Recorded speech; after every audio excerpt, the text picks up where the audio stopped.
Hello बच्चों, आप सब कैसे हो। जयराम केसरवानी इंटर कॉलेज करनाईपुर प्रयागराज के ऑनलाइन क्लासेज में आप सभी का पुनः स्वागत है। पिछले वीडियो में हमने आप लोगों को छंद के विषय में बताया था। उसमें छंद की परिभाषा, छंद के जो विभिन्न तत्व थे जैसे वर्ण, चरण, क्रम, गति, यति, तुक, मात्रा, शुभाक्षर, अशुभाक्षर तथा वर्णिक गण के विषय में बताया था। आज हम आप लोगों को छंद के प्रकार के विषय में पढ़ाएंगे। तो आइए देखते हैं छंद के प्रकार। तो जो है मात्रा और वर्ण के आधार पर छंद दो प्रकार के होते हैं। तो मात्रा और वर्ण के आधार पर हमारे छंद दो प्रकार के होते हैं। कौन कौन से होते हैं? पहला होता है मात्रिक छंद और दूसरा होता है वर्णिक छंद। तो इसमें जो है दो होते हैं। पहला होता है हमारा मात्रिक छंद और दूसरा होता है वर्णिक छंद। आइए देखते हैं जो है कि मात्रिक छंद किसे कहते हैं। तो मात्रिक छंद को देखेंगे, मात्रा गणना के आधार पर रचे गए छंद जो है मात्रिक छंद कहलाते हैं। जिनमें जो है मात्राओं की गणना की गई हो तो हमारे मात्रिक छंद कहलाते हैं। इसकी परिभाषा होती है कि मात्रा गणना के आधार पर रचे गए छंद मात्रिक छंद कहलाते हैं। इसमें वर्णों की जो है गणना भिन्न हो सकती है। इसमें जो है यानी मात्रिक छंद में हमारे वर्णों की जो गणना है ये भिन्न हो सकती है। और वर्णों के जो है लघु गुरु के क्रम का विशेष ध्यान नहीं रखा जाता है। यानी वर्णों में जो लघु और गुरु का क्रम होता है उस पर भी विशेष ध्यान नहीं रखा जाता है। परंतु इसमें जो है निहित मात्राएं नियमानुसार ही होती हैं। यानी जितनी मात्राएं होनी चाहिए उतनी ही मात्राएं इसमें होती हैं। ये जो है हमारे मात्रिक छंद तीन प्रकार के होते हैं। कौन कौन से? पहला सम होता है, दूसरा अर्ध सम होता है, तीसरा विषम होता है। अब आइए सम जैसे हमारा सम माने बराबर, यानी जिस छंद में जो है मात्राएं बराबर हो। जैसे चौपाई में 4 चरण, चारों चरण में 16 मात्राएं यानी 16 मात्राएं होती है। अब आइए अर्धसम जैसे दोहा हो गया, सोरठा हो गया, हमारा जो है बरबय हो गया। इस प्रकार ये अर्धसम है। जैसे इसमें जो है कि 4 चरण होते हैं, एक में 13, दोहा में पहले में 13, दूसरे में 11। इस प्रकार ये अर्धसम हो गए। विषम जो है हमारा कुंडलिया होता है, क्योंकि उसमें रोला और सोरठा मिलाकर के इत्यादि बनते हैं। तो ये जो है हमारे मात्रिक छंद तीन प्रकार के होते हैं। कौन कौन से? पहला सम होता है, दूसरा अर्धसम होता है और तीसरा विषम होता है। आइए अगला दूसरा देखते हैं वर्णिक छंद।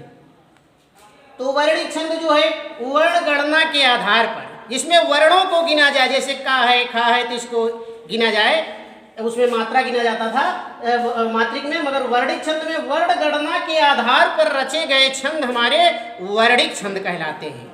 तो वर्ण गणना के आधार पर रचे गए छंद हमारे वर्णिक छंद कहलाते हैं। इसमें वर्णों के लघु गुरु के क्रम सुनिश्चित रहते हैं तथा संख्या का भी निर्धारण रहता है। ये छंद जो है यानी गणों के नियम से नियोजित रहने के कारण इसे गुणात्मक छंद भी कहते हैं। इसे यानी वर्णिक छंद को हम गुणात्मक छंद भी कहते हैं, क्योंकि इसमें गणों के नियम से नियोजित रहने के कारण ही इसे हम गुणात्मक छंद मानते हैं। अब जो है वर्णिक छंद के प्रकार, तो वर्णिक छंद हमारे दो प्रकार के होते हैं। कितने प्रकार के? दो प्रकार के होते हैं। पहला कौन सा होता है? तो पहला हमारा साधारण, पहला जो है साधारण होता है, जिसमें 1 से लेकर के 26 तक वाले वर्ण आते हैं। जिसमें 1 से लेकर के 26 तक वर्ण आते हैं, ये हमारे जो है साधारण छंद कहलाते हैं। जैसे इंद्र वज्रा, उपेंद्र वज्रा, जो है सवैया इत्यादि जो है ये हमारे हो जाते हैं। अगला अब हमारा आता है दंडक छंद। तो 26 से अधिक वर्ण वाले जो है छंद जो है हमारे ये दंडक छंद कहलाते हैं। जैसे रूप, घनाक्षरी इत्यादि छंद हैं। तो ये जो है हमारे जो है वर्णिक छंद के दो प्रकार हैं। पहला साधारण है, दूसरा दंडक है। साधारण में 1 से 26 तक वर्ण वाले आते हैं जैसे इंद्र वज्रा, और दंडक में 26 से अधिक वर्ण वाले आते हैं जैसे जो है घनाक्षरी।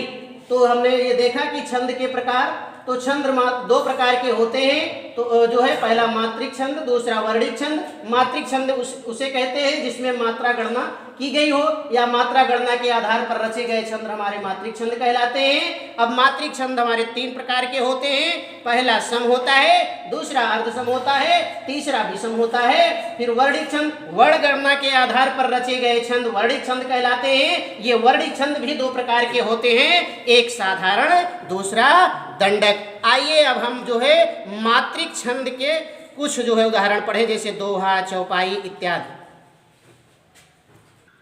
तो मात्रिक छंद में हमारा पहला होता है चौपाई। तो चौपाई जो है हमारे इसकी परिभाषा है कि यह सम मात्रिक छंद है, यानी सम माने बराबर मात्राओं वाला छंद है। इसमें 4 चरण होते हैं। कितने चरण? 4 चरण होते हैं और प्रत्येक चरण में 16 मात्राएं होती है। कितनी मात्राएं बच्चों? 16 मात्राएं होती हैं। तो चौपाई सममात्रिक छंद है। इसमें 4 चरण होते हैं, प्रत्येक चरण में जो है 16 मात्राएं होती हैं। अंत में 2 गुरु का क्रम होता है, यानी अंत में जो है 2 गुरु आते हैं। और ये भी कह सकते हैं कि अंत में जो जगड़ तगड़ है, ये जगड़ तगड़ का प्रयोग भी निषेध माना जाता है या निषेध होता है।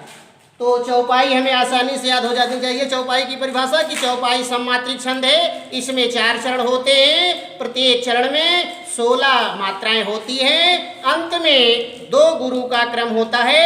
आइए उदाहरण ये हम लिखे हुए हैं, देखिए कि जय हनुमान ज्ञान गुण सागर, जय कपीस तिहुँ लोक उजागर, रामदूत अतुलित बलधामा, अंजनी पुत्र पवन सुत नामा। तो आइए इसमें हम मात्रा लगा करके देखते हैं कि हमारा ये इस चौपाई में 16 मात्रा है कि नहीं। ये देखिए जय पहले लगाते हैं, जा ये लघु है हमारा, या भी लघु है। फिर हा देख रहे हैं, हा भी जो है लघु है, ना भी लघु है। ये म जो है हमारा दीर्घ है, फिर ना है। फिर ये आधा गा जो है इसमें मान लिया जाएगा, या में इसलिए दीर्घ हो गया। ये ना जो है अब हमारा लघु, ये दोनों लघु है। ये सा जो है बड़ा है, गा छोटा है। अब इसको हम गिन लेंगे कि 16 हो रही है कि नहीं। 1 2 3 4 2 6 1 7 2 9 1 10 11 12 2 14 1 15 1 16। तो एक चरण में हमारे 16 मात्रा हो गई। अब देखते हैं दूसरे चरण में हमारे 16 मात्रा है कि नहीं। अब जय कपीस, जय भी उसी तरह छोटा है, का जो है हमारा छोटा है, पा में बड़ी की मात्रा लगा है इसलिए दीर्घ लगेगा। ये ता जो है लघु है। ये हमने बताया था कि जो चंद्र बिंदु वाले जो शब्द होते हैं, वर्ण होते हैं, वो लघु माने जाते हैं। तो ये भी जो है आपका लघु है। ये इसमें जो है दीर्घ मात्रा मानी जाएगी ला में। फिर जो है कि का छोटा हो गया, वो छोटा है, जा ये है, फिर ये हो गया। अब इस तरह हम भी गिर रहे हैं इसमें कि हमारा 16 मात्रा हो रही है कि नहीं हो रही है। ये 1 2 3 2 5 1 6 1 7 1 8 2 10 11 12 2 14 1 15 1 16। इस चरण में भी 16 मात्रा हमको देखने को मिल रही है। अब अगला चरण देख लेते हैं हम। ये रहा हमारा दीर्घ है, फिर माँ छोटा है, फिर ये दीर्घ है, ये छोटा है, फिर ये चारों जो है हमारा लघु लघु हो रहे हैं। ये भी लघु है, बाल ला भी, ये जो है लास्ट में दीर्घ दीर्घ हो रहे हैं। अब इस चरण की भी मात्रा को गिन लेते हैं कि 16 है कि नहीं। 2 1 3 2 5 1 6 1 7 1 8 1 9 1 10 11 12 2 14 2 16। इस चरण में भी हमको 16 मात्राएं मिल रही हैं। अब लास्ट चरण देख लेते हैं, उसमें 16 मात्रा है कि नहीं। ये देखिए अंजन, ये हमारा दीर्घ हो जाएगा, ये जो है लघु लघु हो जाएंगे, ये जो है हमारा दीर्घ हो जाएगा। क्यों दीर्घ हो जा रहा है? क्योंकि इसमें जो है हमने बताया था कि इसमें जो है कि लघु और गुरु के क्रम का विशेष ध्यान नहीं रखा जाता, क्योंकि मात्राएं इसमें निहित होती, निश्चित होती हैं कि जितनी मात्रा है उतने ही हो जाता है। जिसमें जैसे थोड़ा सा जोर दे दिया जाए उसमें मात्राएं दीर्घ लग जाती हैं। जैसे यहाँ देख रहे हैं कि पुत्र नहीं, पुत्र भी जल्दी नहीं, पुत्र पवन सुत नामा, थोड़ा सा जोर दे रहे हैं प पे, बड़ा छोटा मात्रा पे, तो इसलिए जो है इसमें बड़ा मात्रा लगा दे रहे हैं। अब आइए देखते हैं पवन, पवाना, ये लघु लघु है, फिर ये भी लघु है, ये लघु है, ये लास्ट में हमारे दीर्घ दीर्घ हो जाए गुरु गुरु। अब इसको भी हम देखते हैं कि हमारा 16 हो रही है कि नहीं। 2 1 3 1 4 2 6 1 7 1 8 1 9 1 10 11 12 12 2 14 2 16। इस प्रकार अंतिम चरण में भी हमें 16 मात्राएं देखने को मिल रही है। इसलिए ये चौपाई अब हम स्पष्टीकरण में लिख सकते हैं कि इस पद के प्रत्येक चरण में, देख रहे हैं पहला चरण, दूसरा चरण, तीसरा चरण और चौथा चरण, तो इस पद के प्रत्येक चरण में 16 16 मात्राएं हैं, यानी 16 मात्रा, सॉरी 16 मात्राएं हैं, अतः ये कौन सा है? चौपाई छंद है। तो चौपाई छंद का जो है हमें आसानी से जो है इसकी परिभाषा याद कर लेना चाहिए कि चौपाई सममात्रिक छंद है। इसमें 4 चरण होते हैं, प्रत्येक चरण में 16 मात्राएं होती हैं, अंत में 2 गुरु का क्रम होता है, 2 गुरु आ रहे हैं। तो ये उदाहरण जैसे हमारा हो गया कि जय हनुमान ज्ञान गुण सागर, जय कपीस तिहु लोक उजागर, राम दूत अतुलित बलधामा, अंजनी पुत्र पवन सुतनामा। इसमें पुत्र में वही जो है जोर दिया जा रहा है, इसलिए बड़ा की मात्रा लग रही दीर्घ की। अब स्पष्टीकरण हम दिखा रहे हैं कि इस पद के प्रत्येक चरण में 16 मात्राएं हैं, अतः ये चौपाई छंद है। तो दूसरा हमारा होता है दोहा छंद। तो दोहा की परिभाषा होती है अर्ध सममात्रिक छंद है। ये अर्ध सममात्रिक छंद है, इसमें 4 चरण होते हैं। कितने चरण? 4 चरण होते हैं बच्चों। इसके पहले और तीसरे चरण में, इसके पहले और तीसरे चरण में 13 मात्राएं तथा दूसरे और चौथे चरण में 11 मात्राएं होती हैं। इसके विषम चरणों के आदि में जगण नहीं होना चाहिए तथा सम चरणों के अंत में गुरु लघु होना चाहिए। तो दोहा की परिभाषा है कि ये अर्ध सममात्रिक छंद है, इसमें 4 चरण होते हैं। इसके पहले और तीसरे चरण में 13 मात्राएं तथा दूसरे और चौथे चरण में 11 मात्राएं होती हैं। अब इन मात्राओं को हम उदाहरण में देखते हैं कि हैं कि नहीं मात्राएं। अब उदाहरण हमने जो है ये भी ले लिया है हनुमान चालीसा से ही, जो है ये पहला जो है दोहा है हनुमान चालीसा का कि श्री गुरु चरण सरोज रज, निज मन मुकुर सुधार, बरनहु रघुबर विमल जसु, जो दायक फल चार। तो ये देख रहे हैं कि ये जो है कि हनुमान चालीसा का पहला दोहा है कि श्री गुरु चरण सरोज रज, निज मन मुकुर सुधार, बरनहु रघुबर विमल जसु, जो दायक फल चार। आइए अब हम मात्रा लगा करके देख लेते हैं कि ये हमारा दोहा छंद हो रहा है। तो इसमें देख रहे हैं कि ये गुरु है। अब ये जो है कि गुरु की मात्रा लगेगी, गुरु में भी लघु है, ये हमारा तीनों लघु है, ये यस सा जो है लघु है, ये जो है दीर्घ है ये। अब ये चरण ये हो जा रहा है। तो यहाँ तक हमारी एक पहला चरण है, इसकी 13 मात्रा हो जानी चाहिए।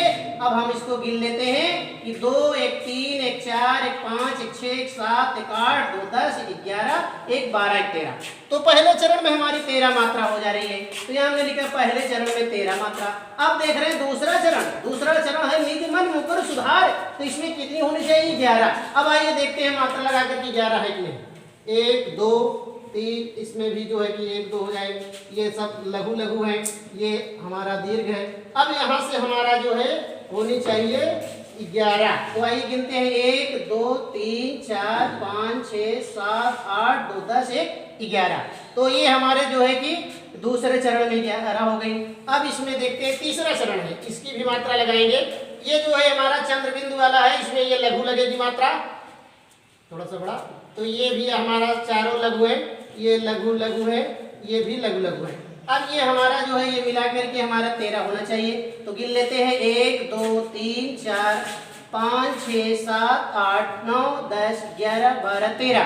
तो ये पहला और तीसरा चरण तो हमारा स्पष्ट हो गया कि पहले और तीसरे में 13। अभी एक बचा हुआ है चौथा चरण। चौथे चरण में हम मात्रा लगाते हैं, ये गुरु हो जाएगा, ये भी गुरु हो जाएंगे, लघु हो जाएंगे, ये लघु हो जाएगा, ये गुरु हो जाएगा, ये लघु हो जाएगा। ये जो है आपका 4। तब यहाँ से हमें फिर गिनना है कि हमारे 11 हो रही है। तो 2, 2, 4, 1, 5, 1, 6, 1, 7, 1, 8, 2, 10, 1, 11। तो ये भी हमारा हो जा रहा है दूसरे और चौथे चरण में 11 मात्राएं। तो अंत में ये लिखे हैं कि जो है कि तथा सम चरणों, यानी सम चरण है, सम चरणों के अंत में गुरु लघु होना चाहिए। तो इसमें भी गुरु आ रहा है लघु, इसमें भी गुरु और लघु आ रहा है। तो अब ये हमारा स्पष्ट हो जा रहा है। तो देख रहे हैं कि पहले और तीसरे चरण में जो है 13 मात्राएं हमें दिख रही हैं, और दूसरे और चौथे चरण में भी जो है 11 मात्राएं दिख रही हैं। तो अब स्पष्टीकरण में हम दिखा सकते हैं कि इस पद के जो है पहले और तीसरे चरण में 13 मात्राएं हैं तथा दूसरे और चौथे चरण में 11 मात्राएं हैं, अतः यह दोहा छंद है। तो दोहा छंद को हम आसानी से तैयार कर लेंगे, क्योंकि ये दो जो है कि छंद जो है हमारे कक्षा 9, कक्षा 10, कक्षा 11 और कक्षा 12 के लिए अति महत्वपूर्ण है। तो इस दोहा की परिभाषा को हम अच्छी तरह से तैयार कर लेंगे, और जो है उदाहरण अगर आता है तो हम मात्रा लगा करके पहचान लेते हैं कि कौन सा छंद है।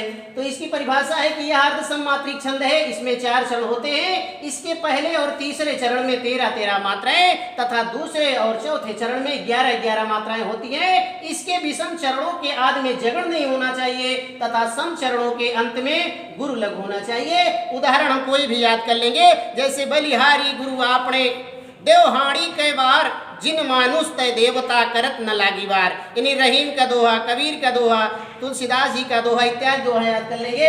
ये भी याद कर सकते हैं आपकी श्री गुरुचरण सरोज रज निज मन मुकुर सुधार बरनहु रघुबर विमल जसु जो दायक फलचार। अब ये मात्रा लगा देंगे आप दोहे में, उसके बाद आप स्पष्टीकरण लिख देंगे कि इस पद्य के पहले और तीसरे चरण में 13-13 मात्राएं तथा दूसरे और चौथे चरण में 11-11 मात्राएं हैं, अतः यह दोहा छंद है।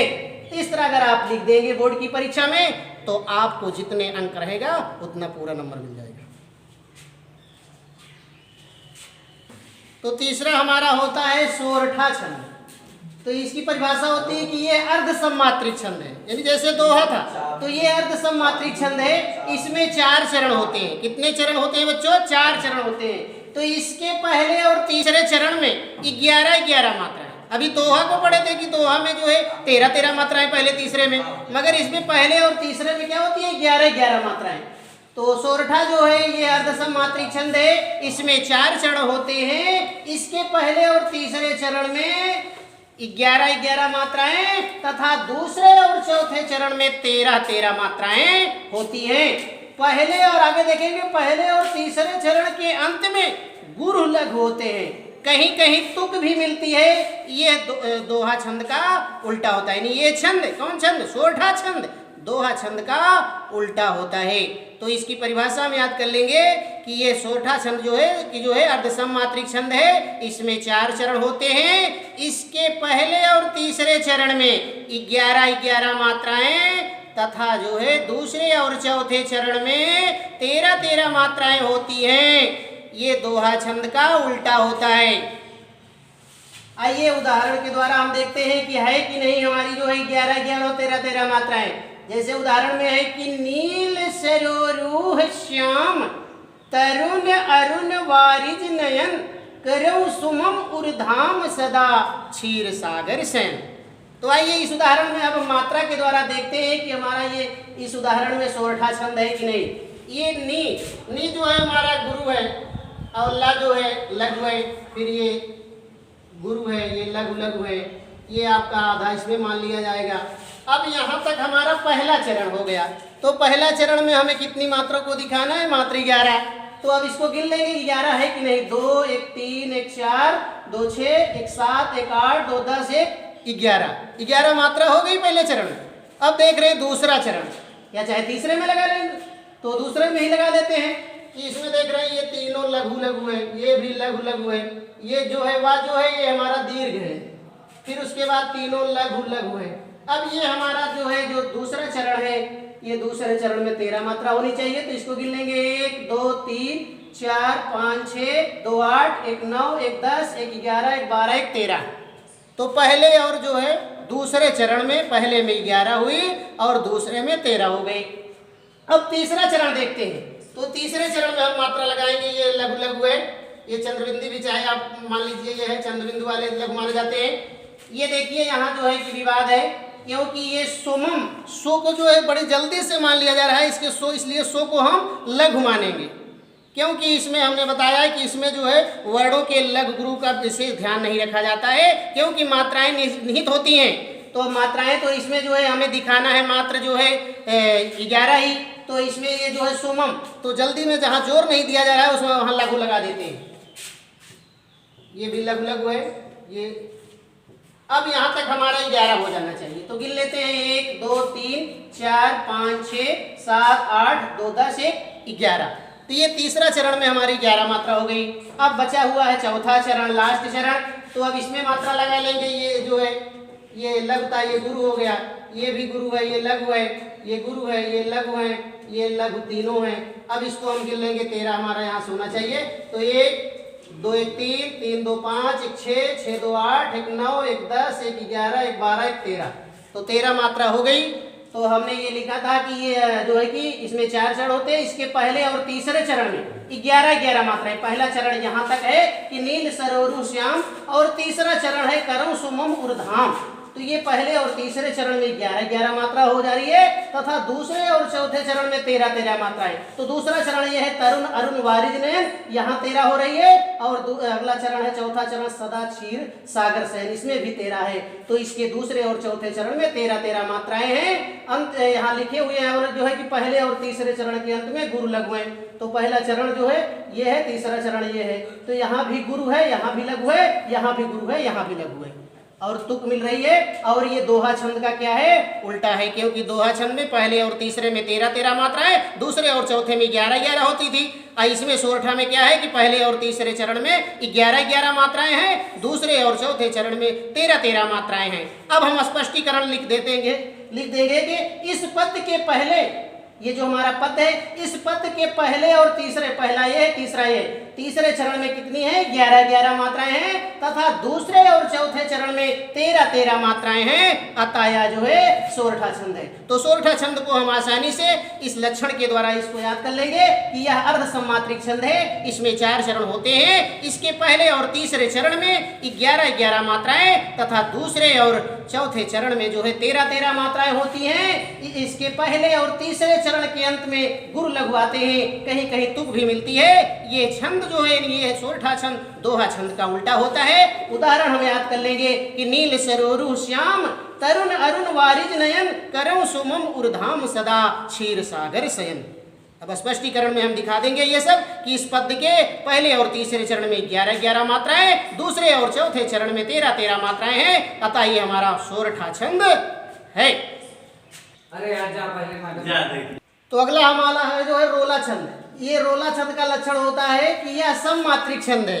इसमें 4 चरण होते हैं। प्रत्येक चरण में जो है 24 मात्राएं होती हैं। 11 और 13 मात्राओं पर यति होती है। यति मीन्स होता है विराम, यानी छंदों में विराम और रुकने के स्थलों को हम यति बोलते हैं या यति कहते हैं। तो इसकी जो है रोला छंद की परिभाषा, रोला छंद का लक्षण होता है कि यह सममात्रिक छंद है। इसमें 4 चरण होते हैं। इसके प्रत्येक चरण में 24 मात्राएं होती हैं। 11 और 13 मात्राओं पर यति होती है। आइए उदाहरण देखते हैं हम कि को पापी पंचत्व प्राप्त सुनि जगमन धावत, बनि बनि बावन वीर बढ़त चौचंद मचावत, पय तक ताकी लोथ त्रिपथका के तट लावत, 9 2 11 होत 3 5 ही बिसरावत। तो आइए देखते हैं कि इसमें 24 मात्राएं मिल रही है कि नहीं, और 11 और 13 मात्राओं पर हमारा यति हो रहा है कि नहीं हो रहा है। तो मात्रा लगाते हैं, तो इसमें आपका गुरु हो जाएगा, ये यहाँ तक हमारा 11 होना चाहिए। तो 1 2 1 3 3 2 5 1 6 1 7 1 8 2 10 1 11। तो 11 हो जा रहा है। अब ये आगे देख रहे हैं, ये सब लघु लघु है, ये दीर्घ है, ये लघु लघु है। तो ये 24 मात्राएं मतलब होती है पूरा। यहाँ से इधर 11 हो गए, अब 13 गिनेंगे। 2 1 3 1 4 1 5 1 6 1 7 1 8 1 9 2 11 1 12 1 13। तो 11 13 जो है ये मिलाकर के 24 हो गई। तो ये जो है कि प्रत्येक चरण में क्या होता है 24 मात्राएं। तो एक चरण में हमें 24 मात्राएं मिल गई, और 11 13 पर यति भी हो रही है, विराम पढ़ रहे हैं। को पापी पंचत्व, यहाँ जो है थोड़ा सा विराम ले रहे हैं, रुक जा रहे हैं, फिर आगे पढ़ रहे हैं प्राप्त सुनि जगमन धावत। अगली जो है लाइन में हम मात्रा लगाते हैं। तो ये लघु लघु है हमारे, ये भी लघु लघु है, ये दीर्घ है, फिर लघु लघु है, ये दीर्घ है, ये लघु। तब यहाँ हमारा 11 होना चाहिए। इसको भी गिन लेते हैं। 1 2 3 4 2 6 1 7 1 8 2 10 1 11 हो गया। अब इधर अब लगाएंगे 13 होना चाहिए। 1 2 3, ये इधर दीर्घ है, ये भी दीर्घ माना जाएगा, ये लघु है, ये दीर्घ है, ये लघु लघु है। तो यहाँ से 13 होनी चाहिए। तो 1 2 3 2 5 2 7 1 8 1 9 9 2 11 1 12 1 13। तो 11 13 ये भी 24 हो गई। तीसरे चरण में अब देख रहे हैं कि ये हमारा दीर्घ है, ये लघु लघु है, ये दोनों में दीर्घ है, ये दीर्घ है, ये लघु। यहाँ हमारा 11 होना चाहिए। तो 2 1 3 1 4 2 6 2 8 2 10 1 11। अब इसमें भी मात्रा लगाएंगे, लघु है, लघु है, ये भी लघु है, ये दीर्घ है, ये दीर्घ है, ये लघु है, लघु है, फिर दीर्घ है, फिर लघु, लघु है। तो यहाँ फिर हमारा 13 होना चाहिए। 1 2 3 2 5 2 7 1 8 1 9 2 11 1 12 1 13। इस चरण में भी हमें 24 मात्रा देखने को मिल रही है। अब लास्ट चरण देख लेते हैं। ये भी हमारा दीर्घ है, ये भी दीर्घ है, ये इसमें मान लिया जाएगा दीर्घ हो जाएगा, ये लघु है, ये दीर्घ है, ये लघु है, ये 11 हो जा रहा है, क्योंकि यहाँ भी जो है हम विराम दे रहे हैं कि 9 2 11 2 होत, यहाँ जो है कि हम रुक जा रहे हैं, तो 2 2 4 2 6 1 7 1 8 2 10 1 11 हो रहा है। अब यहाँ भी देख लेते हैं हम 13, इसमें मात्राएं होनी चाहिए। तो ये दीर्घ है, ये लघु है, ये दीर्घ है, ये लघु, लघु है, ये लघु है, ये लघु है, ये दीर्घ है, ये लघु, लघु है। तो इसकी भी 13 होनी चाहिए। 2 1 3 3 2 5 5 1 6 1 7 1 8 1 9 2 11 1 12 1 13। इस चरण में जो है भी 24 मात्राएं देखने को मिल रही हैं। तो चारों चरण में हमें 24 मात्राएं मिल रही हैं देखने को। जिस प्रकार से सोरठा में भी जो है यानी उसके तो चरण विभक्त हो जाते, मगर 24 सोरठा में भी होता है, दोहा में भी मात्राएं होती है, उसी प्रकार से ये रोला में होता है। तो इसमें प्रत्येक चरण में हमें जो है 24 मात्राएं देखने को मिल रही है। तो रोला छंद का हम लक्षण याद कर लेंगे कि रोला जो है ये सममात्रिक छंद है, इसमें 4 चरण होते हैं, इसके प्रत्येक चरण में 24 मात्राएं होती हैं, 11 और 13 मात्राओं पर यति होती है, यानी विराम होता है। तो उदाहरण हमने देखा कि को पापी पंचत्व प्राप्त सुनि जगमन धावत, बनि बनि बामन वीर बढ़त चौचंद मचावत, पै तक ताकी लोथ त्रिपकता के तटलावत, 9 2 11 होत 3 5 ही विसरावत। तो इसमें प्रत्येक चरण में हमें जो है 24 मात्राएं मिल रही हैं। अब हम स्पष्टीकरण लिख देंगे कि इस पद के प्रत्येक चरण में 24 मात्राएं हैं तथा 11 और 13 मात्राओं पर यति है, अतः यह दोहा छंद है, क्योंकि यहाँ विराम हो जा रहा है। को पापी पंचत्व यहाँ 11 हो जा रहा है, अप्राप्त सुन जगमन धावत यहाँ 13 हो जा रहा है। इन दोनों को मिलाकर के 24 मात्राएं हो जा रही हैं, इसलिए इस छंद के प्रत्येक चरण में 24 मात्राएं हैं, अतः ये रोला छंद है। तो रोला छंद ये जो है हाई स्कूल में के कोर्स में रोला छंद और सोरठा छंद, ये हर वर्ष जो है इन दोनों में से बोर्ड की परीक्षा में आता है। कक्षा 10 के छात्रों को तो सोरठा छंद और रोला छंद को अच्छे तरीके से तैयार कर लेना चाहिए। बस आज का वीडियो यही, धन्यवाद।